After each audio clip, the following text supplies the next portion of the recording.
Hello दोस्तों, the chart chart में आपका स्वागत है। आशा करता हूँ आपका ये वीकेंड बहुत ही सही चल रहा होगा और आपको बहुत सारा नॉलेजेबल वीडियोस देखने के लिए मौका मिल रहा होगा।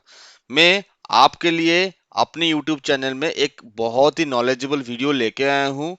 उसमें मैं दिखाऊंगा कैसे एक ही स्टॉक में इन्वेस्टमेंट करके 10,000 से 10 लाख का जर्नी कवर किए हैं। एक स्टॉक हम सिलेक्ट किए हैं जिसका हम केस स्टडीज लेंगे, उसका देखेंगे 10,000 रुपए एक ही स्टॉक में अगर 10 साल हम होल्ड करते तो कितना रिटर्न हम जनरेट कर लेते।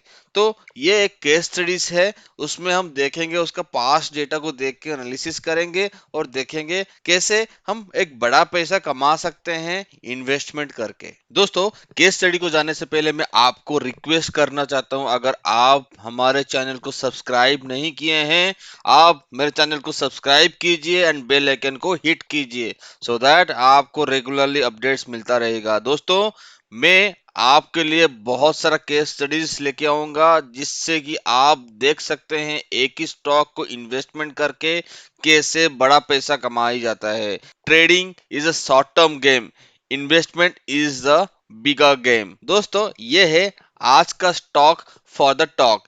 ये एक मिड कैप आईटी कंपनी है। उसका जो स्टॉक पी है 36, जहां पे इंडस्ट्री पी है 30 और ईपीएस 75.3। ज्यादा फंडामेंटल में हम जाएंगे नहीं, चलिए चलते हैं, हम देखेंगे लास्ट 10 साल का कितना डिविडेंड दिया है और कितना उसका बोनस दिया है। उसके लिए हम जाएंगे बैलेंस शीट। बैलेंस शीट में क्लिक करने के बाद हम देखेंगे कॉर्पोरेट एक्शन। जब कॉर्पोरेट एक्शन में हम क्लिक करेंगे, पूरा का पूरा डेटा हमको मिलता है।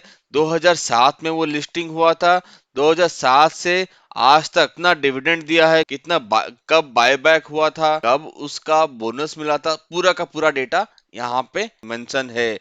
कब दिया गया था, कितना दिया गया था और कौन से फाइनेंशियल ईयर में, ये आप देख सकते हो। दोस्तों, अभी चलिए चलते हैं, देखेंगे कितना रिटर्न वो जनरेट करके दिया है। आज का जो महीना है जुलाई 2021 है, तो हम 10 साल पहले जाएंगे। 10,000 रुपए अगर हम इन्वेस्टमेंट करते हैं ये स्टॉक में, आज का डेट में कितना रिटर्न मिला है, चलिए चलते हैं, कैलकुलेट करेंगे और देखेंगे और सीखेंगे भी कैसे एक स्टॉक में इन्वॉल्व होके हम बहुत बड़ा पैसा कमा सकते हैं। इसके लिए मैं ओपन कर रहा हूँ एक एक्सेल सीट। दोस्तों, मैं एक एक्सेल सीट ओपन किया हूँ, उसमें मैं ऐड किया हूँ year, bonus, dividend, price at July 1 because हमारा जो इन्वेस्टमेंट होगा वो जुलाई 1 से ही लेंगे एंड कैलकुलेट करेंगे अप टू 30 जून, बिकॉज हम ये जुलाई महीना चल रहे हैं, हम ये मान के चलेंगे हमारा जो इन्वेस्टमेंट है 2011 जुलाई 1 से है एंड अब तक कितना रिटर्न जनरेट करके दिया है। दोस्तों, उसके बाद हम ऐड करेंगे क्वांटिटीज, हम कितना क्वांटिटी का शेयर बाय किए हैं। इन्वेस्टमेंट अमाउंट, जो हमारा टारगेट है 10,000, हम देखेंगे 10,000 इन्वेस्टमेंट करेंगे 2011 से। एंड ऑफ ईयर वैल्यू, मतलब जो एंड होगा प्राइस, जो 30 जून को जो प्राइस वैल्यू होगा उसके हिसाब से हमारा जो पोर्टफोलियो का वैल्यू है वो उसमें दिखाया जाएगा। और उसके बाद डिविडेंड, कितना डिविडेंड डिविडेंड पे आउट हुआ है, ये इसको हम डिविडेंड पे आउट मानेंगे। ये डिविडेंड पर शेयर है, ये डिविडेंड, टोटल डिविडेंड कितना हमको मिला है, ये एक क्यूमुलेटिव डिविडेंड है। क्यूमुलेटिव डिविडेंड हम उसको बना देंगे, तो हम हमको कितना टोटल प्रॉफिट मिला, कितना टोटल डिविडेंड मिला, वो उसमें हम जान पाएंगे। दोस्तों, ये फर्स्ट ईयर हम देखेंगे 2011। 2011 को हम पहले देखेंगे, वो उसका जो प्राइस था, शेयर का जो प्राइस था वो कितना था। दोस्तों, ये मैं एरो मार्क कर रखा हूँ। ये देखिए, ये जून का, ये जुलाई का महीना है। 1 जुलाई 11, अगर ये मंथली कैंडल है तो हमारा मंथली कैंडल में कितना ओपन ओपन प्राइस कितना दिखा रहा है, 99.70। हम यहाँ पे डाल देंगे 99.70, 99.70।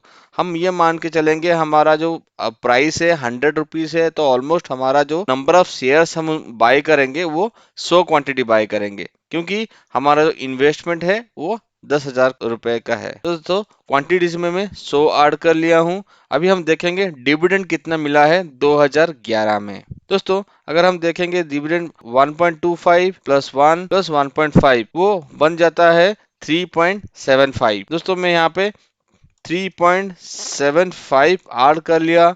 देन बोनस हमारा कुछ मिला नहीं है तो जीरो है। देन प्राइस एट 30 जून, तो हम एक साल के बाद देखेंगे हमारा जो इन्वेस्टमेंट है 10,000 उसका वैल्यू कितना हुआ है। तो एक साल के बाद हम ये कैंडल को देखेंगे, जून को देखेंगे। जून का जो क्लोजिंग हुआ है, जून का क्लोजिंग 161.20 है, 161.20। तो ये अगर हम एक प्राइस लेंगे, हम उसका उस वैल्यू ईयर एंड वैल्यू, अगर हम ईयर एंड वैल्यू कैलकुलेट करेंगे तो नंबर ऑफ क्वांटिटीज इनटू जो क्लोजिंग प्राइस है, तो ये हमारा बन गया 16,120 रुपीज। तो हमारा मिनिमम जो एक साल का जो रिटर्न मिला वो ऑलमोस्ट 60% का रिटर्न मिल गया है।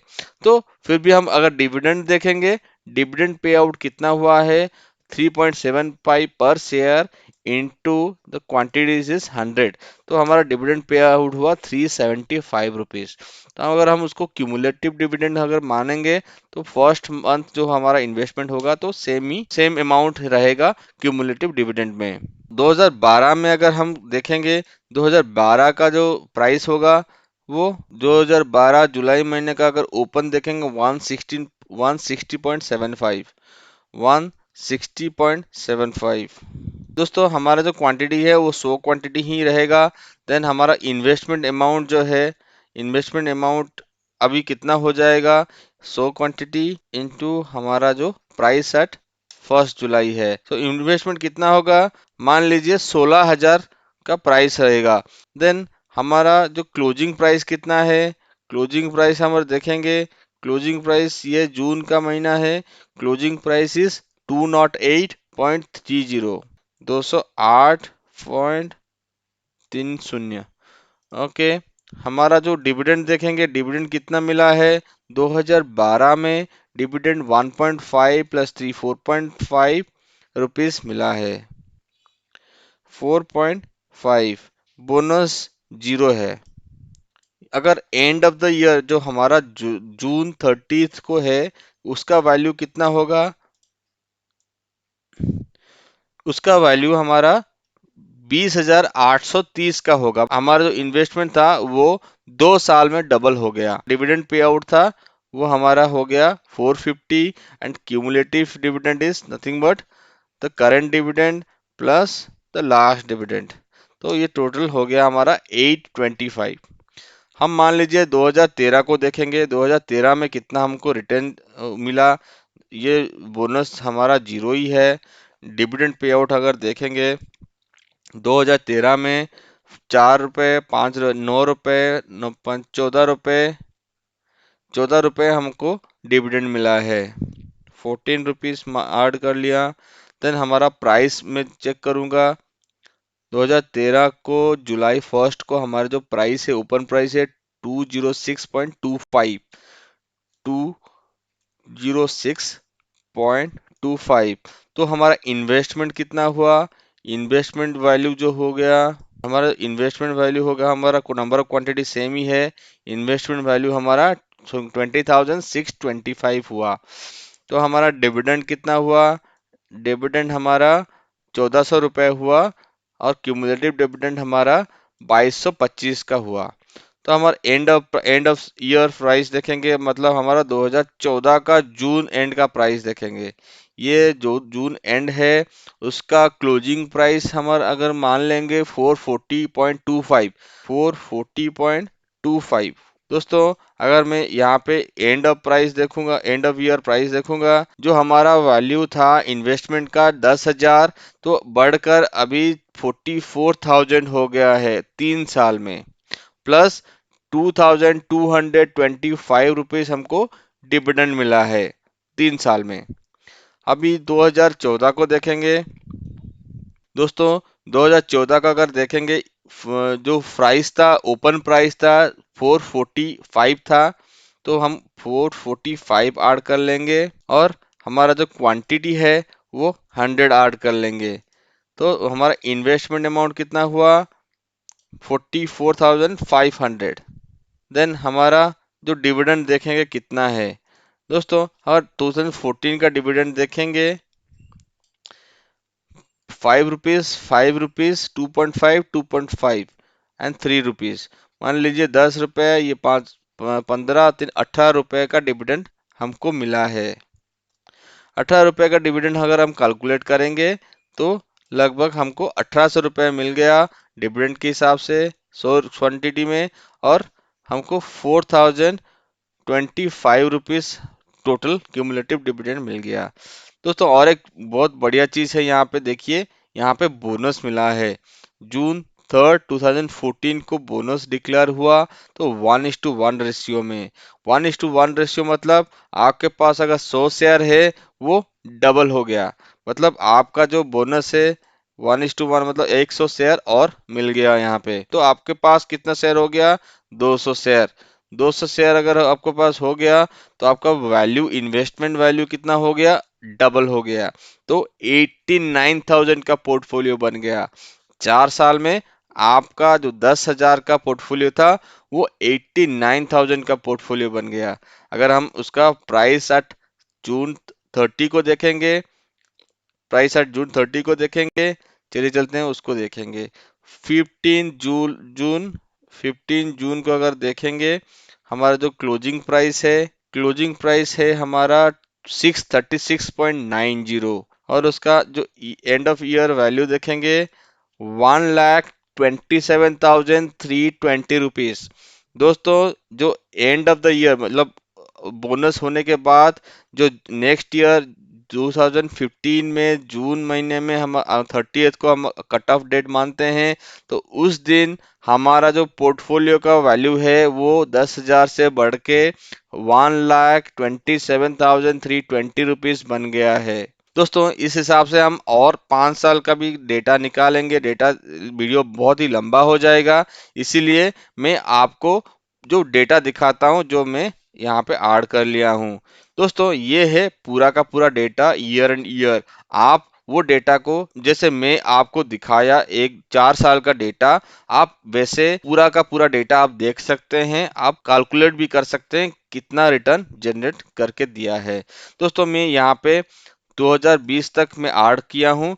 2020 तक उसका जो वैल्यू है, जो 9,942 का जो इन्वेस्टमेंट आपने किया था 2011 में, वो 10 साल में 10,47,200 रुपीज आपको जनरेट करके दिया है। ये ओनली आपका जो स्टॉक वैल्यू है। देन डिविडेंड आपको 43,000 तक आपको मिल गया है क्यूमुलेटिव डिविडेंड। तो मान लीजिए आपका पूरा रिटर्न कितना मिला, लगभग 10,90,000 रुपए का आपका पूरा रिटर्न मिला। तो ऑलमोस्ट आप बोल सकते हैं कि 11 लाख का रिटर्न आपको मिला है 10 साल में। जो इन्वेस्टमेंट वैल्यू था वो 9,942 है, जो अभी का जो वैल्यू है वो 10 लाख, 11 लाख का वैल्यू है। तो वैसे आप भी स्टॉक पे इन्वेस्टमेंट कर सकते हैं लॉन्ग टर्म, और ऐसे बहुत ही बढ़िया प्रॉफिट जनरेट कर सकते हैं। तो फंडामेंटली जो स्टॉक बहुत ही बढ़िया है उसमें ही आप लंबे समय तक इन्वेस्टमेंट कीजिए, और देखिए आपके सामने डेटा है कितना प्रॉफिट जनरेट करके दिया है ये एक ही स्टॉक। ऐसे बहुत सारे एग्जांपल्स है, बहुत सारे स्टॉक्स है जिसमें हम देख सकते हैं बहुत बढ़िया रिटर्न जनरेट करके दिया है। ये एक केस स्टडीज है, इन्वेस्टमेंट कितना पावरफुल है, हम इन्वेस्टमेंट करके भी बहुत बढ़िया रिटर्न लॉन्ग रन में हम इनकम कर सकते हैं। दोस्तों ये था माइंड ट्री का केस स्टडी। ऐसे और भी सारा केस स्टडीज में लेके आऊंगा और दिखाऊंगा कैसे इन्वेस्टमेंट कितना पावरफुल होता है। एक लॉन्ग रन में अगर किसी भी स्टॉक में फंडामेंटली बहुत ही बढ़िया स्टॉक जो ब्लू चिप कंपनीज है, नहीं तो मिड कैप में भी आप अगर बहुत बढ़िया फंडामेंटल है तो उसमें भी आप पैसा रख के आप बहुत ही बढ़िया मुनाफा कर सकते थे। अगर आज का डेट में अगर एफडी का रेट देखेंगे तो ऑलमोस्ट 6% है। 10 साल में अगर 6% भी मिलता तो आपका वो 60% का वैल्यू मिलता, नहीं तो 80% क्यूमुलेटिव इंटरेस्ट में आपको 80% का वैल्यू मिलता। लेकिन आपका पैसा डबल नहीं होता। 9,942 रुपीज में अगर एफडी करता तो 10 साल के बाद मुझे 18,000 नहीं तो 15,000 से 16,000 का रिटर्न मुझे मिलता। अगर कोई भी बंदा 10 साल अगर एक ही स्टॉक में इन्वेस्टमेंट कर लिया होता, देन वो 10,000 ये कन्वर्ट होके 11 लाख में पहुंच गया है। तो दोस्तों ये एक बहुत ही बढ़िया लाइव एग्जांपल है, तो आपके लिए मैं लेके आया था। वैसे और भी बहुत सारे स्टॉक्स है जो आप मुझे कमेंट करके जरूर बताइए अगर आपको ऐसे कुछ एग्जाम्पल मिला है तो। ये वीडियो अगर आपको बहुत ही अच्छा लगा है, ये वीडियो को लाइक कीजिए, वीडियो के नीचे कमेंट कीजिए एंड मेरे चैनल को सब्सक्राइब जरूर कीजिए। आज के लिए इतना ही। धन्यवाद।